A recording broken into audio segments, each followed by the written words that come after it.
Greetings from Ronkonkoma, Long Island, New York. And here is a May 6th look of Theresa's Ronkonkoma Cherry Blossom Festival. And it starts with this Kwanzan cherry blossom tree that Theresa, otherwise known as Mom, received as a Mother's Day present and was planted on the front lawn.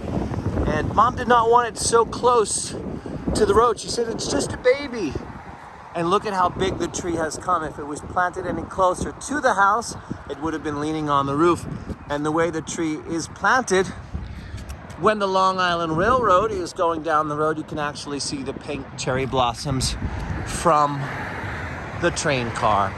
Now, the cherry blossoms are also decorating the trees on the front lawn as well as the front lawn. As you can see, the walkway is lined in pink, and it looks as if this Christmas tree has been decorated for spring. There is a neighboring eastern redbud tree on the lawn. This is the tree that is native to this area of the United States of America.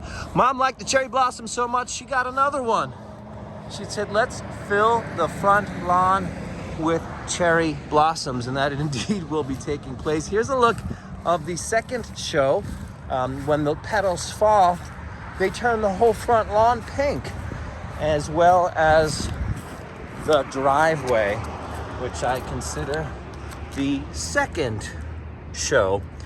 And when the wind blows, it's like a light pink spring snowfall. Now the blossoms continue in the backyard. Mom traveled every year to Washington, D.C. for the National Cherry Blossom Festival. Also traveled to Philadelphia, Pennsylvania's Cherry Blossom Festival, and Newark, New Jersey's.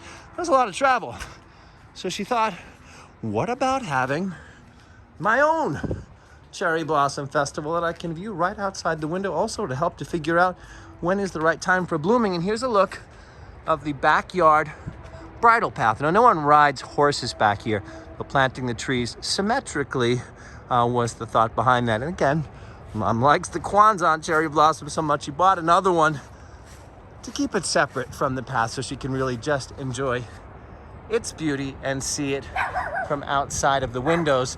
And being that you use the backyard mostly in the summertime, the yuccas were planted underneath the cherry blossom tree to give that summer look.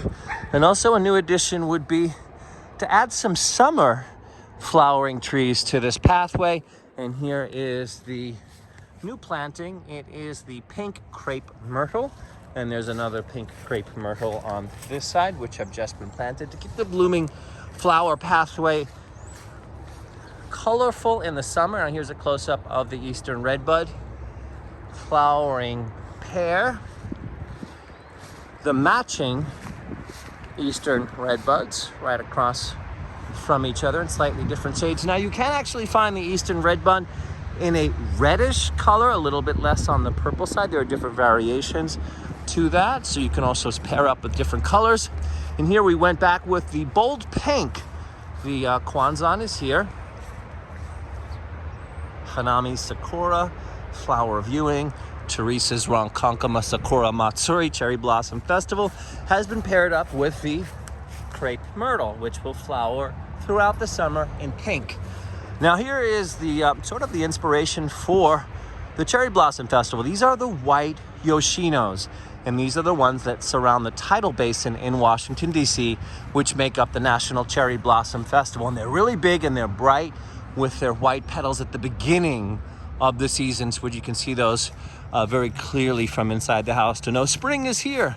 And there was thought of putting a park bench here at this location. So when sitting, there's two ways to enjoy the flowering path walkway. And that is a quick walk through Theresa's Flowering Cherry Blossom Festival in Ronkonkoma, Long Island, New York. Till next time, welcome spring.